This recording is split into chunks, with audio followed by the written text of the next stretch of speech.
Hello' everyone, আপোনালোকৰ বাবে খুবেই এটা গুৰুত্বপূৰ্ণ খবৰ। যিহেতু ইণ্ডিয়ান কোষ্ট গাৰ্ড তৰফৰ পৰা কিছুমান ভেকেঞ্চি মুকলি কৰি এই গোটেইখিনি আমি ইয়াতে আলোচনা কৰিম। আপোনালোকে ভিডিঅ'টো শেষলৈ চাব।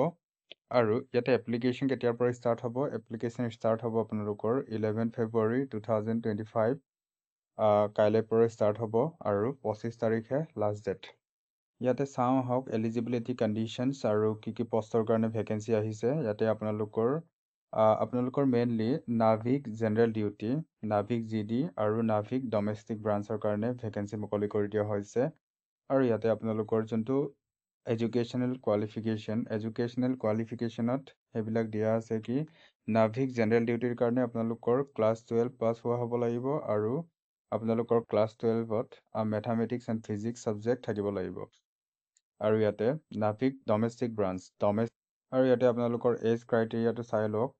মিনিমাম এজ আপোনালোকৰ 18 years আৰু মেক্সিমাম 22 years। আৰু যিবিলাক কেণ্ডিডেট আপোনালোকৰ SC/ST কেটেগৰীৰ হয় তেখেতলোকৰ কাৰণে 5 years ৰিলেক্সেশ্যন থাকিব আৰু OBC কেটেগৰী কেণ্ডিডেটৰ কাৰণে 3 years ৰিলেক্সেশ্যন থাকিব। আৰু ইয়াতে কেৱল অনলি মেল কেণ্ডিডেটে এপ্লাই কৰিব পাৰিব। ইয়াতে কোনো ধৰণৰ ফিমেল কেণ্ডিডেটে এপ্লাই কৰিব নোৱাৰে, বুজিছেনে?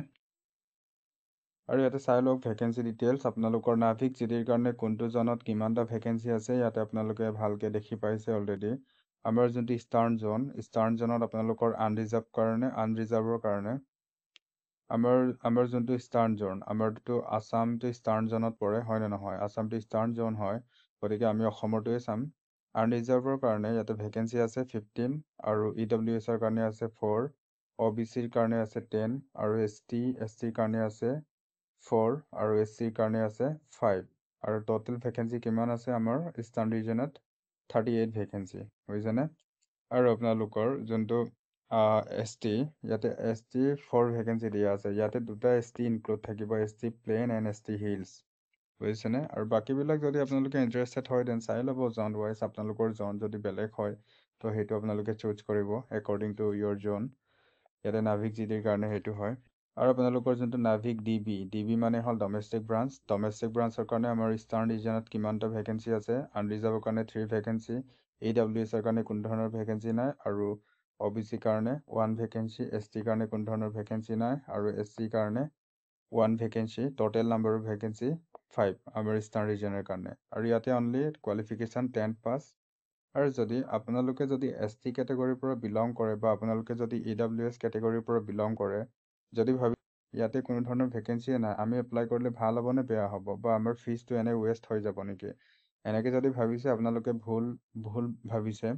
কাৰণ যদি আপোনালোকে স্ক'ৰটো ভাল কৰে ন, আপোনালোকেতো আনৰিজাৰ্ভ কোটাৰ যোনটো 3টা ছিট আছে সেইটোতো আপোনালোকে এটা পাই যাব যদি আপোনালোকে ভালকৈ প্ৰিপেৰেশ্যন কৰে। যদি ST কেণ্ডিডেটো হয়, ইয়াতে কোনো ধৰণৰ ST কেণ্ডিডেটৰ কাৰণে কোনো ধৰণৰ ছিট দিয়া নাই ইয়াতে। কিন্তু যদি আপুনি ভালকৈ পঢ়ি মেলি এক্সাম দিয়ে, আপুনি জেনেৰেলৰ যোনটো আনৰিজাৰ্ভ কেটেগৰীৰ যোনটো ছিট সেইটো আপোনালোকে লৈ ল'ব পাৰে, বুজিছেনে? চ' আপোনালোকে ভাবি চাব, যদি আপোনালোকৰ প্ৰিপেৰেশ্যন ভাল আছে আপোনালোকে এপ্লাই কৰিব পাৰে ডমেষ্টিক ব্ৰাঞ্চৰ কাৰণে। আৰু ডমেষ্টিক ব্ৰাঞ্চৰ অনলি 10 পাছ কোৱালিফিকেশ্যন। নাভিক জিডিৰ কাৰণে যিবিলাক ছায়েন্সত হায়াৰ ছেকেণ্ডেৰী পাছ কৰা হয় তেখেতলোকে এপ্লাই কৰিব পাৰে। আৰু আপোনালোকে চাই লওক যোনটো ইষ্টাৰ্ণ ৰিজনত আমাৰ অসমো আহে, সেয়ে আমি ডিছকাছ কৰিলোঁ অলৰেডি। আৰু বাকীবিলাক ষ্টেটো আহে, আমাৰ নৰ্থ ইষ্টাৰ্ণ ষ্টেট গোটেইবিলাকে আহে আৰু ইয়াতে ইনক্লুডিং ৱেষ্ট বেংগলো ইনক্লুড হয়, West Bengal and Odisha include হয় ইষ্টাৰ্ণ ৰিজনত। তো এই গোটেইখিনি এপ্লাই কৰিব ইয়াতে, বুজিছেনে? তো আপোনালোকে এপ্লাই কৰিব। কম্পিটিশ্যনটো থাকে আৰু অলপ কম্পিটিশ্যন থাকিবই। ইয়াতে আপোনালোকৰ যোনটো চিলেকশ্যন প্ৰচিডিউৰটো কেনেকুৱা হ'ব? চিলেকশ্যন প্ৰচিডিউৰ আপোনালোকৰ মেইনলি 4টা ষ্টেজ থাকিব, ষ্টেজ 1, ষ্টেজ 2, ষ্টেজ 3, ষ্টেজ 4, বুজিছেনে? এই গোটেইখিনি আপোনালোকৰ ইয়াতে আপোনালোকৰ ৰিটেন টেষ্টৰ পৰা ধৰি আপোনালোকৰ ফিজিকেল টেষ্টৰ পৰা ধৰি, ৰিটেন টেষ্ট দুটা থাকিব হা, CBT 1 and CBT 2। Online examination হ'ব আপোনালোকৰ।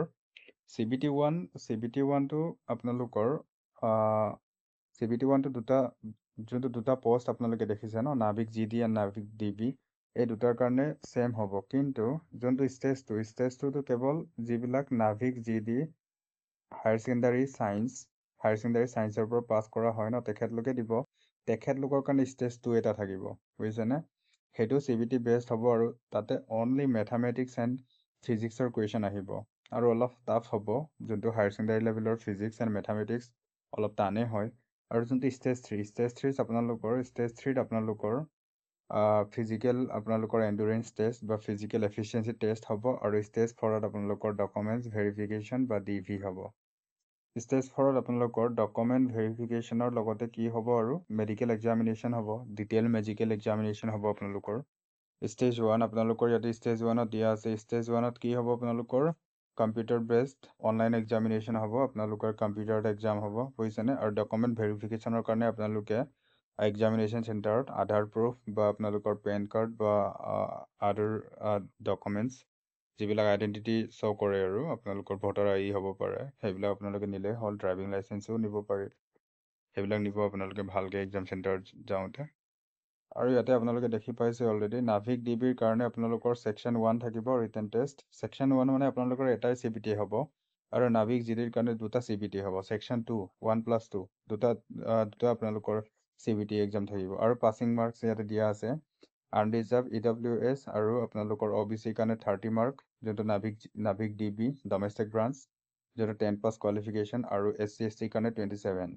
আৰু ইয়াতে নাভিক GDৰ কাৰণে যোনটো জেনেৰেল ডিউটি ব্ৰাঞ্চ, আপোনালোকৰ 12 পাছ 12 ছায়েন্স ষ্টুডেণ্টবিলাকৰ কাৰণে দুটা ছেকশ্যন থাকিব, ছেকশ্যন 1 এণ্ড ছেকশ্যন 2। আৰু যদি আনৰিজাৰ্ভ কেণ্ডিডেট হয় বা OBC কেণ্ডিডেট হয় বা EWS কেণ্ডিডেট হয়, তেখেতলোকে কিমান স্ক'ৰ কৰিব লাগিব? ছেকশ্যন 1ত তেখেতলোকে 30 স্ক'ৰ কৰিব লাগিব, আৰু ছেকশ্যন 2ত 20 স্ক'ৰ কৰিব লাগিব। টোটেলি কিমান হ'ব লাগিব? আনৰিজাৰ্ভ কেণ্ডিডেটৰ কাৰণে আপোনালোকৰ 50 মাৰ্ক স্ক'ৰ কৰা হ'ব লাগিব CBT কোৱালিফাই কৰিব হ'লে। আৰু আপোনালোকৰ যোনটো SC ST কেণ্ডিডেটৰ কাৰণে কিমান হ'ব? সেইটো 44 হ'ব। মানে SC ST কেণ্ডিডেটে 6 নম্বৰ এটা কমকৈ স্ক'ৰ কৰিলেও কোৱালিফাই হৈ যাব, বুজিছেনে। সেইটো ইমান যদি আপোনালোকে নাম্বাৰ পায়, আপোনালোকে প্ৰচিড হৈ যাব নেক্সট ষ্টেজৰ কাৰণে। আৰু ইয়াতে আপোনালোকে ডিটেইল চিলেবাছ চাই ল'ব পাৰে, মাৰ্ক ৱাইজ কি চিলেবাছ থাকিব আৰু কিমান মাৰ্ক থাকিব। এতিয়া ছেকশ্যন 1টোতো দুটাৰ কাৰণে কমন হয় নে নহয়? GD প্লাছ DB দুটাৰ কাৰণে কমন হয় ছেকশ্যন 1, যোনটো CBT 1। এই CBT 1ৰ চিলেবাছটো কেনেকুৱা হ'ব? আপোনালোকৰ মেথামেটিক্সৰ পৰা আহিব 20 কুৱেশ্যন, আৰু ছায়েন্সৰ পৰা আহিব 10 কুৱেশ্যন, আৰু আপোনালোকৰ ইংলিছৰ পৰা আহিব 15 কুৱেশ্যন, ৰিজনিঙৰ পৰা আপোনালোকৰ কুৱেশ্যন থাকিব 10টা কুৱেশ্যন, আৰু GK থাকিব 5টা কুৱেশ্যন। টোটেল কুৱেশ্যন কিমান থাকিব আপোনালোকৰ? 60 কুৱেশ্যন, আৰু টোটেল মাৰ্ক কিমান হ'ব? 60। মানে এটা কুৱেশ্যনত 1 নম্বৰকৈ থাকিব। চ' সেইটো আপোনালোকে ভালকৈ প্ৰিপেৰেশ্যন কৰিব। মেথামেটিক্সৰ বেছি কুৱেশ্যন আহিব, চ' মেথামেটিক্সটো বেছি প্ৰিপেৰেশ্যন কৰিব। মেথামেটিক্স এণ্ড ইংলিছ আৰু ছায়েন্স এই তিনিটাটো বেছি ফ'কাছ কৰিব লাগে, বুজিছেনে, যাতে আপোনালোকৰ এক্সামটো কোৱালিফাই হৈ যায়। GK GSটো ইমান পঢ়িব নালাগে, কাৰণ GKটো অনলি 5 কুৱেশ্যন আহিব। এনে নৰ্মেল GK আহিব। ইমান ডিফেন্সত ইমান টান GKটো নাহে, অলপ ইজি টাইপৰ GK আহে। ৰিজনিংটো আপোনালোকে পাৰিবই, হয় নে নহয়? যদি মেথছ কাৰোবাৰ ভাল হয়, ৰিজনিংটোতো এনেই ভাল হ'ব। আৰু ইয়াতে আপোনালোকৰ পাছিং মাৰ্কছটো অলৰেডি মই ক'লোঁ, হয় নে নহয়? জেনেৰেল OBC সেইবিলাকৰ কাৰণে 30 মাৰ্কছ, SC ST বিলাকৰ কাৰণে 27 মাৰ্কছ। আৰু ইয়াতে চিলেবাছটো ক'ৰ পৰা আহিব? আপোনালোকৰ মেইনলি ছায়েন্স ক'ৰ পৰা আহিব? ছায়েন্স আহিব আপোনালোকৰ মেইনলি ক্লাছ 10th লেভেলৰ পৰা, মেথছ আহিব ক্লাছ 10th লেভেলৰ পৰা, বুজিছেনে। আৰু আপোনালোকৰ যোনটো section 2 only for GD candidate. ইয়াতে মেক্সিমাম মাৰ্ক কিমান থাকিব? ছেকশ্যন 2ত 50 মাৰ্ক থাকিব, আৰু টাইম কিমান থাকিব? 30 মিনিটছ। DBত কিমান টাইম আছিলে? DBত আছিলে টাইম 45 মিনিটছ। আৰু ইয়াতে ছেকশ্যন 2ত যিবিলাক হায়াৰ ছেকেণ্ডাৰী ছায়েন্স ষ্ট্ৰীমৰ পৰা পাছ আউট হোৱা কেণ্ডিডেটবিলাকহে দিব। ছেকশ্যন 1 কোৱালিফাই কৰাৰ পিছত আপোনালোকৰ টাইম থাকিব 30 মিনিটছ, আৰু টোটেল মাৰ্কছ থাকিব 50 মিনিটছ, 50 মাৰ্কছ থাকিব, আৰু টোটেল নাম্বাৰ অফ কুৱেশ্যন থাকিব 50 কুৱেশ্যন 30 মিনিটছ। ইয়াতে কম্পিটিশ্যন লেভেলটো আপোনালোকে চাওক, 50 কুৱেশ্যন 30 মিনিটছ, টাইমটো বহুত কম। আৰু ইয়াতে কুৱেশ্যন অনলি দুটা ছেকশ্যনৰ পৰা আহিব, মেথছ এণ্ড ফিজিক্স। মেথছৰ পৰা আহিব 25, আৰু ফিজিক্সৰ পৰা আহিব 25, বুজিছেনে। আৰু ইয়াতে 24 আনৰিজাৰ্ভ কেণ্ডিডেট, আৰু 17 for SC ST category. SC ST বিলাকৰ কাৰণে ইয়াতে কোৱালিফাইং মাৰ্কটো কিমান দিয়া আছে? 17, আৰু OBC বা আপোনালোকৰ জেনেৰেলবিলাকৰ কাৰণে কিমান দিয়া আছে? 20। আৰু ইয়াতে চিলেবাছ ক'ৰ পৰা আহিব? চিলেবাছ মেইনলি আহিব আপোনালোকৰ class 12 mathematics and physics syllabus, বুজিছেনে। ইয়াতে আপোনালোকৰ মেইন কম্পিটিশ্যনটো ইয়াত হ'ব। যিবিলাকে GDৰ কাৰণে এপ্লাই কৰিব ন, মেইন কম্পিটিশ্যনটো ইয়াতে হ'ব। কাৰণ ক্লাছ 11-12 যিবিলাক ক্লাছ 12 ফিজিক্স বা মেথামেটিক্স ইমান ইজি টাইপৰ এইবিলাকতো নহয়, হয়নে নহয়? তাতে অলপ ডিপ লেভেলত, আৰু ক্লাছ 12ৰ যিবিলাক ফিজিক্স বা মেথামেটিক্স সেইটোতো বহুত টান হয়, হাৰ্ড হয়, গতিকে ইয়াতে কাট অফটো বহুত কম যোৱা চান্স থাকে। ইয়াতেতো চবেই স্ক'ৰ কৰিব, পুৰা স্ক'ৰ কৰিব, কাৰণ ক্লাছ 10 লেভেলটোতো সকলোৱে অলপ সহজ পায়, হয়নে নহয়? মেথামেটিক্স বা ক্লাছ 10ৰতো বহুত ইজি থাকে, ছায়েন্স হওক, ইংলিছ হওক বা জিকে হওক, সেইবিলাক গোটেইখিনি ইজিয়ে থাকে। কিন্তু ক্লাছ 12 লেভেলৰ যোনটো ফিজিক্স এণ্ড মেথামেটিক্স সেইবিলাকতো যিবিলাক ইঞ্জিনিয়াৰিং প্ৰিপেৰেশ্যন বা ইঞ্জিনিয়াৰিং পাছ আউট কেণ্ডিডেটো ইয়াতে বহিব পাৰে, কাৰণতো আপোনালোকৰ SC/ST বা আপোনালোকৰ OBCৰ কাৰণে এজ ৰিলেক্সেশ্যন আছে 3 years বা 5 years, হয়নে নহয়? তো ইয়াতে কম্পিটিশ্যনটো অলপ হাই যাব পাৰে, আপোনালোকৰ কাট অফটো অলপ কম যাব, কিন্তু ইয়াতে অলপ কুৱেশ্যন লেভেলটো অলপ টান থাকিব। চ' আপোনালোকে ভালকৈ প্ৰিপেৰেশ্যন কৰক। আৰু আপোনালোকৰ যোনটো মই অথনি কৈছিলোঁ যে ফিজিকেল ফিটনেছ টেষ্ট, দুটা ষ্টেজ আপোনালোকৰ কোৱালিফাই হোৱাৰ পিছত, যোনটো ষ্টেজ 1 এণ্ড ষ্টেজ 2, আপোনালোকৰ দুটা CBT থাকিব, হয়নে নহয়? আপোনালোকৰ CBT অনলি এটা থাকিব ডমেষ্টিক ব্ৰাঞ্চৰ কাৰণে। যিবিলাক ক্লাছ 10 লেভেলৰ যিবিলাক ক্লাছ 10 কেণ্ডিডেট আপোনালোকৰ ডমেষ্টিক ব্ৰাঞ্চৰ কাৰণে এপ্লাই কৰিছে, তেখেতলোকে CBT 1 কোৱালিফাই কৰাৰ পিছত ডাইৰেক্টলি ফিজিকেল ফিটনেছ টেষ্টৰ কাৰণে আহি যাব পাৰে, যদি আপোনালোকে ভালকৈ এক্সামটো কোৱালিফাই কৰে। আৰু ইয়াতে ফিজিকেল ফিটনেছ টেষ্ট সকলোবিলাকৰ কাৰণে ছেম হ'ব, মানে আপোনালোকৰ যোনটো DB এণ্ড GD দুইটাৰ কাৰণে ফিজিকেল ফিটনেছ টেষ্টটো ছেম হ'ব, বুজিছেনে? আপোনালোকৰ যোনটো ৰানিং হ'ব 1.6 কিলোমিটাৰ ৰানিং, আপোনালোকৰ কিমান মিনিটত হ'ব লাগিব? 7 মিনিট। আৰু আপোনালোকৰ যোনটো 20 উঠাক বেঠক হ'ব আপোনালোকৰ 20টা, আৰু আপোনালোকৰ 10টা পুছআপ হ'ব, 10টা পুছআপ মাৰিব লাগিব, বুজিছেনে?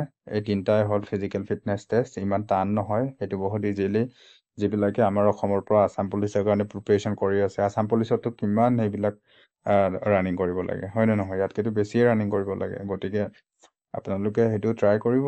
ইয়াতে বহুত ভাল এটা অপৰচুনিটি আহিছে, গতিকে আপোনালোকে ট্ৰাই কৰিব। যিবিলাক মেইনলি ছায়েন্সৰ কেণ্ডিডেট তেখেতলোকেতো ট্ৰাই কৰিবই।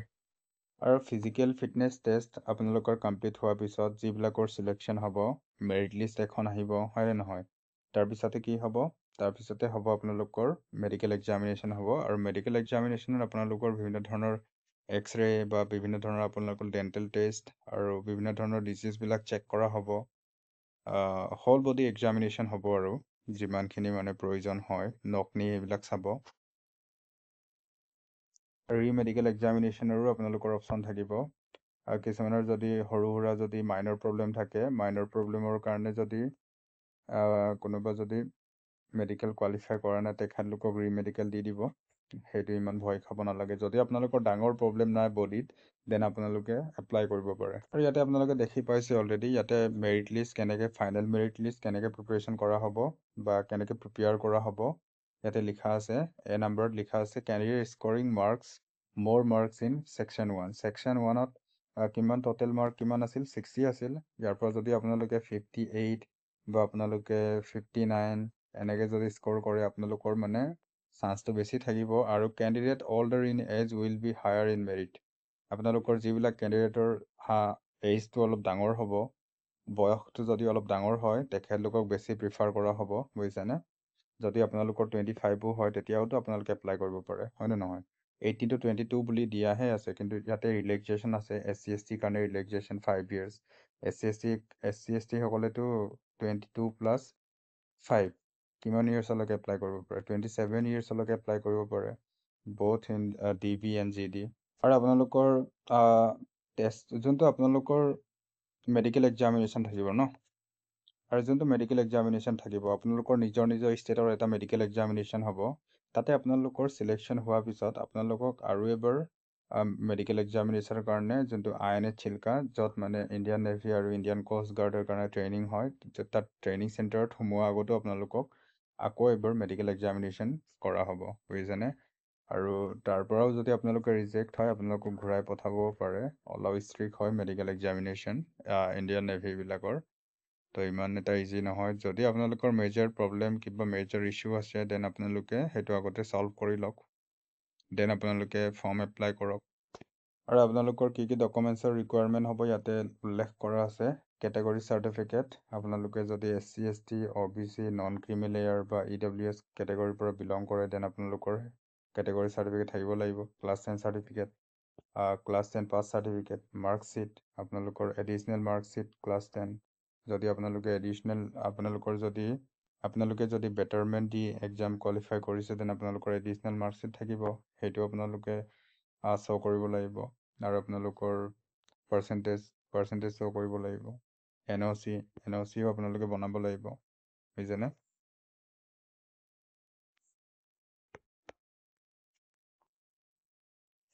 আৰু নাভিক জিডিৰ কাৰণে আপোনালোকক কি লাগিব? Class 12 marksheet, class 12 pass certificate, আপোনালোকৰ CGPA, আৰু আপোনালোকৰ এডিচনেল মাৰ্কশ্বিট। যদি আপোনালোকে বেটাৰমেণ্ট দি পাছ কৰিছে দেন এডিচনেল মাৰ্কশ্বিট। আৰু আপোনালোকৰ যোনটো এক্সামিনেশ্যন ফিজ আপোনালোকৰ আনৰিজাৰ্ভ, OBC আৰু EWS কেণ্ডিডেটৰ কাৰণে 300 ৰুপিজ, আৰু SC ST বিলাকৰ কাৰণে form fill up to free of কষ্ট আপোনালোকে ফৰ্ম ফিল আপ কৰিব পাৰে, যদি আপোনালোকে SC ST কেটেগৰীৰ পৰা বিলং কৰে। আৰু ইয়াতে এক্সামিনেশ্যন চিটিটো আমাৰ অসমতে হ'ব। যদি আপোনালোকে অসমৰ কাৰণে এপ্লাই কৰিছে বা অসমত থাকি আপোনালোকে এপ্লাই কৰিছে দেন আপোনালোকেতো অসমতে এক্সাম দিব, হয়নে নহয়? আপোনালোকেতো দিল্লীত গৈ এক্সাম দিব নোৱাৰে, হয়নে নহয়? চ' আপোনালোকে প্ৰিফাৰেঞ্চটো তাতে অপশ্যন থাকিব। যেতিয়া ফৰ্ম ফিল আপ হ'ব, কাইলৈৰ পৰাতো ষ্টাৰ্ট হ'ব ফৰ্ম ফিল আপ, তো ফৰ্ম ফিল আপত তাতে অপশ্যন থাকিব আপোনালোকৰ এক্সামিনেশ্যন চিটি চইচ কৰিবৰ কাৰণে। গুৱাহাটী থাকিব, ডিব্ৰুগড় থাকিব, শিলচৰ থাকিব, যোৰহাট থাকিব, এই 4টা অপশ্যন থাকিবই। আৰু আপোনালোকৰ নিয়েৰেষ্ট ষ্টেট থাকিব অৰুণাচল প্ৰদেশ বা নাগালেণ্ড, সেইবিলাকো থাকিব, মেঘালয়, সেইবিলাকো থাকিব। তো আপোনালোকৰ য'ত আৰু এক্সাম দিব মন যায় তাতে আপোনালোকে চিলেক্ট কৰি ল'ব। ফাৰ্ষ্ট প্ৰিফাৰেঞ্চটো আপোনালোকে যদি ডিব্ৰুগড় দিয়ে তেনে আপোনালোকৰ চেণ্টাৰ ডিব্ৰুগড়ত হ'ব। অল অভাৰ ইণ্ডিয়াতে আপোনালোকৰ এক্সামটো হ'ব, বুজিছেনে? অল অভাৰ ইণ্ডিয়াত হ'ব। তো আপোনালোকে অল অভাৰ ইণ্ডিয়া আপোনালোকে যদি দিল্লীত এক্সাম দিব বিচাৰে তেন্তে দিল্লীত প্ৰিফাৰেঞ্চ দিব। তো আপোনালোকে ইয়াতে চাই ল'ব পাৰে এক্সামছৰ টেণ্টেটিভ ডেটছসমূহ ইয়াতে দিয়া আছে। নাভিক DB এণ্ড নাভিক জিডিৰ কাৰণে ষ্টেজ 1 হ'ব আপোনালোকৰ মিড এণ্ড এপ্ৰিল 2025। আপোনালোকৰ এপ্ৰিল মাহতে আপোনালোকৰ কমপ্লিট হৈ যাব ষ্টেজ 1। ষ্টেজ 1ত কি থাকিব? CBT 1 এণ্ড CBT 2 থাকিব। ষ্টেজ 1ত কি থাকিব? আপোনালোকৰ CBT 1 এণ্ড CBT 2 থাকিব, হয়নে নহয়? আৰু ষ্টেজ 2 যোনটো আপোনালোকৰ ফিজিকেল এক্সামিনেশ্যন আপোনালোকৰ জুন মাহত হ'ব। আপোনালোকে 1 মান্থছ গেপ পাব, হয়নে নহয়? মাৰ্চ, এপ্ৰিল, মে, জুন, হয়নে নহয়? মে মাহটো আপোনালোকে পূৰা ফিজিকেল ফিটনেছ টেষ্টৰ কাৰণে আপোনালোকে প্ৰিপেৰেশ্যন কৰিলেই হ'ল, ৰানিং কৰিলেই হ'ল। এমাহটো বহুত হয় ৰানিং কৰিবৰ কাৰণে।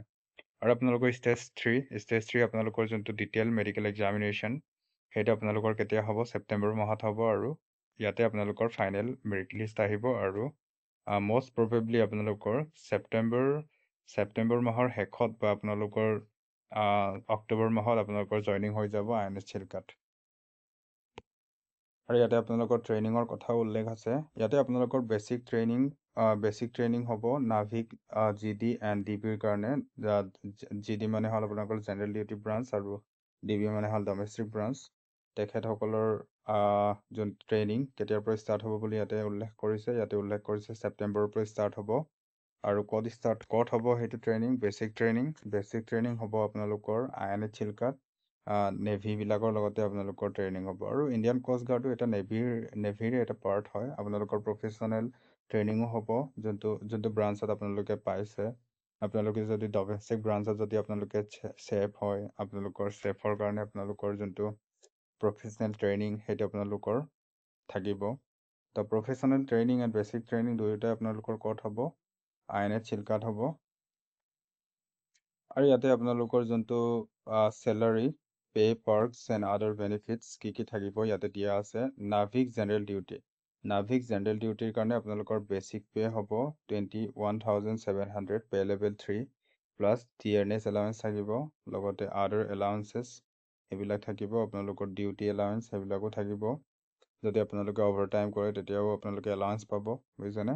চ' আপোনালোকে মেইনলি আপোনালোকে কিমান পাবগৈ? 45 প্লাছ আপোনালোকে পাব, আৰু 45K প্লাছ পাব আৰু জইনিঙৰ টাইমত। আৰু আপোনালোকৰ যোনটো নাভিক ডমেষ্টিক ব্ৰাঞ্চৰ কাৰণেও একেটাই চেলাৰী। আপোনালোকৰ basic salary 21,700, pay level 3 same salary. ইয়াতো ছেম, অলপ কম হ'ব পাৰে, বা কিছুমান প্ৰফেশ্যনেল ট্ৰেডত অলপ বেছি হ'ব পাৰে। বা ডমেষ্টিক ব্ৰাঞ্চত থাকে, কোনোবা যদি চেফ হয়, ভাল খানা বনায়, তেতিয়া কোনোবা ডাঙৰ অফিচাৰে আহি পেলাই টিপ দিবও পাৰে। তো তেনেকুৱা কথা আৰু। তো চেলাৰীটো বেছিক মানে যোনটো এষ্টিমেটেড চেলাৰী, অফিচিয়েল চেলাৰী, সেইটোতো আপোনালোকক ইমান টকা দিব। বেছিক পে আপোনালোকৰ 21,700 থাকিব। ইয়াতে আপোনালোকৰ জইনিং মানে তেনেকৈ 40 প্লাছ থাকিব, আৰু 40 প্লাছ থাকিবই। এই দুটা ব্ৰাঞ্চতে আপোনালোকে জইনিং কৰাৰ লগে লগে আপোনালোকে কিমান চেলাৰী পাব, 40K প্লাছ চেলাৰী পাবই আৰু, বুজিছেনে? 40K প্লাছ চেলাৰী পাব আৰু আপোনালোকৰ এক্সট্ৰা ইনকামো থাকিব। প্ৰফেশ্যনেল ট্ৰেডবিলাকৰ আপোনালোকৰ কোনটো প্ৰফেশ্যনেল ট্ৰেডৰ পৰা বিলং কৰে সেইটোৰ ওপৰত ডিপেণ্ড কৰিব। আৰু আপোনালোকৰ ইয়াতে প্ৰমোশ্যন ডিটেইলছো দিয়া আছে, প্ৰমোশ্যন প্ৰচিডিউৰ্ছ ইয়াতে দিয়া আছে। ইয়াতে promotion prospects exist up to the rank of প্ৰধান অধিকাৰী। আপোনালোকে যদি DB এণ্ড GD ব্ৰাঞ্চত আপোনালোকে জইন কৰে, তেতিয়া আপোনালোকৰ মেক্সিমাম প্ৰমোশ্যন হ'ব প্ৰধান অধিকাৰী। আৰু প্ৰধান অধিকাৰীটো কি হয়, এটা ইঞ্জিনিয়াৰিং ব্ৰাঞ্চ হয়, ইঞ্জিনিয়াৰ হয় আৰু, বুজিছেনে? এজন ইঞ্জিনিয়াৰ হয়। আৰু আপোনালোকে কিমান টকা লাভ কৰিব, পে লেভেল 8। পে লেভেল 8টো আপোনালোকৰটো মোৰ দেন 80,000 প্লাছ আপোনালোকৰ ইনকাম হ'ব আৰু ইয়াতে আপোনালোকক বেনিফিট দিয়া আছে, আদাৰ বেনিফিট। ইয়াতে বেনিফিট 1, ইয়াতে পইণ্ট 1ত দিয়া আছে আপোনালোকৰ free ration and clothing as per existing rules, free medical treatment for self and family including dependent parents. আপোনালোকৰ যিবিলাক আপোনালোকৰ পেৰেণ্টছৰো ইয়াতে ট্ৰিটমেণ্ট কৰি দিয়া হ'ব, ফ্ৰী মেডিকেল ট্ৰিটমেণ্ট। আৰু আপোনালোকৰ যদি কিবা প্ৰব্লেম হয় পাছলৈ, তেতিয়াও আপোনালোকক ফ্ৰী ট্ৰিটমেণ্ট দিয়া হ'ব। আৰু আপোনালোকক ফ্ৰী ৰেচন দিয়া হ'ব, চাউল পাতি বা আপোনালোকক খোৱা বস্তু কিবা কিবি দিয়া হ'ব। আৰু লগতে ৰেচন পাতি আপোনালোকক ফ্ৰীতে দিয়া হ'ব। আৰু কাপোৰ কানিও আপোনালোকক ফ্ৰীতে দিব, ইউনিফৰ্মটো আপোনালোকে ফ্ৰীতে পাব। আৰু আপোনালোকৰ যোনটো গভমেণ্ট একমডেশ্যন, আপোনালোকৰ গভমেণ্ট কোৱাৰ্টাৰ পাব। লগতে যদি আপোনালোকে গভমেণ্ট কোৱাৰ্টাৰ নলয়, তেতিয়া আপোনালোকে HRA for self and family দুটাই পাব আপোনালোকে, বুজিছেনে? HRA পাব, home rent allowance, house rent allowance, সেইবিলাক পাব।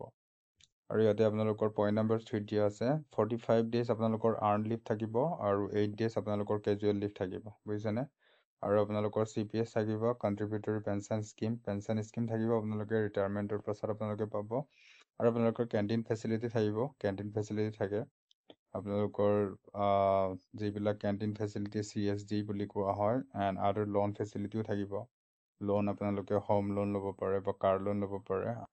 আৰু ইয়াতে পইণ্ট নম্বৰ 6ত দিয়া আছে ECHS মেডিকেল ফেচিলিটিজ আফটাৰ ৰিটায়াৰমেণ্টৰ পিছতো আপোনালোকে মেডিকেল ফেচিলিটি লাভ কৰি থাকিব আণ্ডাৰ ECHS স্কিম। সেই স্কিমটোৰ জৰিয়তে আপোনালোকে মেডিকেল ফেচিলিটি লাভ কৰি থাকিব ৰিটায়াৰমেণ্ট হোৱাৰ পিছতো। আপোনালোকে যদি বুঢ়াও হৈ যায়, 80 ইয়েৰ্ছৰো হৈ যায়, তেতিয়াও আপোনালোকে যদি ইয়াতে জব কৰে, ইয়াতে জব কৰা হয় ন, যদি আপোনালোকে 60 ইয়েৰ্ছত বা 50 ইয়েৰ্ছত ইয়াৰ পৰা যদি জব কৰি ওলায়, আপোনালোকে 50 ইয়েৰ্ছত যদি আপোনালোকে জব এৰিলে, বুজিছেনে? আৰু আপোনালোকে যদি জীয়াই আছে আপ টু 90 ইয়েৰ্ছলৈকে আপোনালোকে কি পাই থাকিব, মেডিকেল ফেচিলিটি পাই থাকিব। চ' এইটো ডাঙৰ বেনিফিট হয়, বুজিছেনে? কাৰণ বাহিৰত যদি আপোনালোকে ট্ৰিটমেণ্ট কৰিব যায়, আপোনালোকে গম পায় আমাৰ ইণ্ডিয়াত কেনেকুৱা অৱস্থা, হয় নে নহয়? মেডিকেলৰ নামত কেনেকুৱা ধৰণৰ স্কেম চলে বা কিমান খৰচ হয়, আপোনালোকেতো গম পায়। যিসকলে মেডিকেলত ঘূৰিছে তেখেতলোকেতো ভালকৈ গম পায়, বুজিছেনে? চ' আপোনালোকে ইয়াতে জবটো ল'ব ট্ৰাই কৰক। বেষ্ট জব হ'ব সেইটো, কাৰণ আপোনালোকক লাইফ টাইম যদি মেডিকেল ফেচিলিটি দিয়ে আৰু আপোনালোকক কি লাগে কওকচোন? চেলাৰী ইমান ভাল দিব, ষ্টাৰ্টিং চেলাৰী আপোনালোকৰ 40,000 প্লাছ হ'ব। আৰু আপোনালোকৰ ইয়াতে ইঞ্চুৰেঞ্চ কভাৰো থাকিব, যিবিলাক পাৰ্চনে ইয়াতে কণ্ট্ৰিবিউশ্যন কৰিব তেখেতলোকৰ কাৰণে ইঞ্চুৰেঞ্চ আপ টু 75 লাখছ। আৰু আপোনালোকৰ এইবিলাক থাকিব আৰু পেপাৰ্ছ, ইঞ্চুৰেঞ্চ, প্ৰমোশ্যনছ, সেইবিলাক সকলোবিলাক বেনিফিট থাকিব আৰু এজ পাৰ গভমেণ্ট ৰুলছ আপোনালোকৰ। সেইটোৱে আছিল আজিৰ ভিডিঅ'। আপোনালোকে যদি ইণ্টাৰেষ্টেড হয়, তেনে আপোনালোকে কালিৰ পৰা ষ্টাৰ্ট কৰিব, 11 ফেব্ৰুৱাৰীৰ পৰা ষ্টাৰ্ট হ'ব এপ্লিকেশ্যন প্ৰচেছ। আৰু আপোনালোকৰ আপ টু 27 ফেব্ৰুৱাৰী আপোনালোকৰ ফৰ্ম ফিল আপ চলি থাকিব। চ' আপোনালোকে যদি ইণ্টাৰেষ্টেড হয়, দেন আপোনালোকে এপ্লাই কৰক। আমাৰ অসমতো বহুতো ল'ৰা ছোৱালীয়ে আছাম পুলিচ বা আছাম ফৰেষ্ট সকলোবিলাক ডিপাৰ্টমেণ্টৰ কাৰণে ইমান ৰানিং কৰি থাকে, হয়নে নহয়? ত' ৰানিং কৰি থকাৰ লগতে আপোনালোকে যদি পঢ়িও আছে, আপোনালোকৰ যদি প্ৰিপেৰেশ্যন ভাল, আপোনালোকৰ যদি মেথামেটিক্স ভাল, আপোনালোকৰ যদি ফিজিক্স ভাল, দেন আপোনালোকে এপ্লাই কৰিব পাৰে। ছায়েন্সত পঢ়াবিলাকে যদি অলপ ৰিভাইজ কৰে, এতিয়া যিবিলাকে গ্ৰেজুৱেটো হ'ল, BSc পাছ হ'ল, তেখেতলোকেতো দিব পাৰে ন। যদি 27 বা আপোনালোকৰ 27তকৈ যদি কম হয় বয়সবিলাক, তেতিয়াতো দিব পাৰে। সেইবিলাকতো এতিয়া অলৰেডি BSc বা BA সেইবিলাক পাছ হৈ গ'ল, ছায়েন্সৰ পৰা যিবিলাকে হায়াৰ ছেকেণ্ডেৰী পাছ কৰিছিলে, তেখেতলোকে এতিয়া ৰিভিজন মাৰক। যিহেতু BSc পাছ কৰাবিলাকৰ কাৰণেতো অলপ ইজিয়ে থাকিব, হয়নে নহয়? আৰু যদি আপোনালোকে অনলি ডমেষ্টিক ব্ৰাঞ্চৰ কাৰণে এপ্লাই কৰিব বিচাৰে, দেন অনলি ডমেষ্টিক ব্ৰাঞ্চৰ কাৰণে আপোনালোকে ক্লাছ 10 লেভেলৰ কিতাপবিলাক পঢ়ি থাকক, হৈ যাব আপোনালোকৰ, বুজিছেনে? তো আপোনালোকৰ ৰানিংটো ভাল যদি আৰু পঢ়াটো অলপ যদি পঢ়ি দিয়ে আপোনালোকৰ হৈয়ে যাব। তো এপ্লাই কৰিব যদি ইণ্টাৰেষ্টেড হয়। যদি ইণ্টাৰেষ্টেড নহয় এপ্লাই নকৰিলেও হ'ব। যদি আপোনালোকৰ মেডিকেল কিবা প্ৰব্লেম আছে দেন আপোনালোকে এপ্লাই নকৰিব। কাৰণ যদি ভিতৰৰ পৰা যদি কিবা প্ৰব্লেম আছে দেন সেইটোতো অলৰেডি মানে আপোনালোকৰ ইয়াতে দিয়া আছে মেডিকেল ষ্টেণ্ডাৰ্ড, সেইটো আপোনালোকে ভালকৈ পঢ়িব। যোনটো ইণ্ডিয়ান নেভি ৱেবছাইটত গৈ মেলি আপোনালোকে পঢ়ি চাব ভালকৈ। তো আপোনালোকে গম পাব। ইণ্ডিয়ান নেভি ৱেবছাইট আৰু আপোনালোকৰ Indian coast guard join Indian coast guard বুলি ৱেবছাইট আছে। তাতে ৱেবছাইটত আপোনালোকে চাই ল'ব মেডিকেল ষ্টেণ্ডাৰ্ড, কি টেষ্ট কৰা হয়, আপোনালোকৰ কি বেয়া আছে, সেইবিলাক আপোনালোকে চাই ল'ব। চ' আপোনালোকে ভিডিঅ'টো যদি শেষলৈ চাইছে ধন্যবাদ। আৰু যদি এপ্লিকেশ্যন প্ৰচেছৰ ওপৰত যদি ভিডিঅ' লাগে আপোনালোকে কমেণ্ট কৰি জনাব। মই এপ্লিকেশ্যন কৰি আপোনালোকক দেখুৱাই দিম কেনেকৈ এপ্লাই কৰা হয়।